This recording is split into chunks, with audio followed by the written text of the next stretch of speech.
அப்படியே ஓடினார் ஓடினார் ஈஸ்வரன் ஓடினார் ஓடினார் ஓடினார் ஈஸ்வரன் ஓடினார் ஈஸ்வரன் ஓடினார் இந்திரன் ஓடினார் ஈஸ்வரன் ஓடினார் இந்திரன் ஓடினார் இந்திரன் ஓடினார் சந்திரன் ஓடினார் இந்திரன் ஓடினார் சந்திரன் ஓடினார் தேவகிடா வாகனத்தில் யமதர்ம ஓடினார்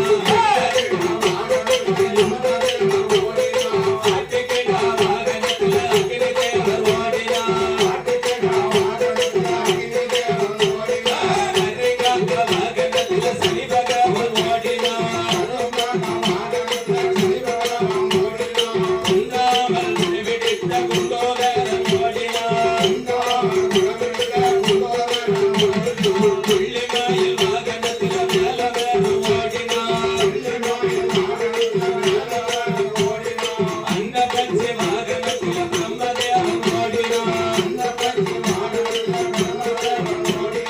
ஆட்டுக்கிடா வாகனத்தில் அகிலதேவன் ஓடினார் ஓடினார் ஓடினார் எல்லோரும் ஓடினார் எல்லோரும் ஓடினார் ஈஸ்வரர் ஓடினார் அண்ணா வந்துட்டானே பாத சொல்ல நேரம் இல்ல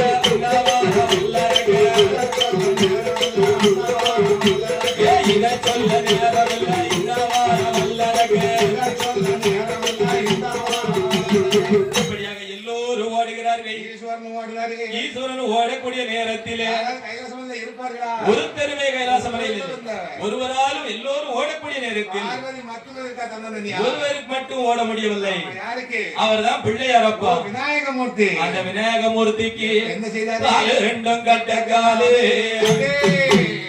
காலு ரெண்டும் கட்ட காலு கையு ரெண்டும் குட்ட கை பூசக்கடலை தின்னதேனால் பூசக்கடலை தின்னதேனால் விருது போச்சு குண்டி வாய பூசக்கடலை தின்னதேனால் விருது போச்சு குண்டி வாய இப்படியாக ஓட முடியலனாலும் சரி அறிவு அவர்கிட்ட தானே இருக்குது. ஆமா ஓட முடியும். அதாவது ஓட முடியும்னா மலையில நிக்கிறது. ஆமா மலையில என்ன தெரியும்? கால் எங்கேயும் காலை கட்டி ரெண்டு நல்ல சக்கரை பிடிக்கணும். கீழே உயிரோட வரணுமா அப்படி மலையில இருந்து வந்து செத்து போவோமோ? ஆமா இப்படியாக சரி. அப்படி விநாயகமூர்த்தி ஓட முடியாமல் இருக்க இருக்கக்கூடிய நேரத்தில் அதே வழியாக சிவபெருமான் வேற ஆம், சரி. எட்டி பிடித்தார் பகவானே. ஓட விடல. ஐயோ அப்பா பகவானே அட தகப்பா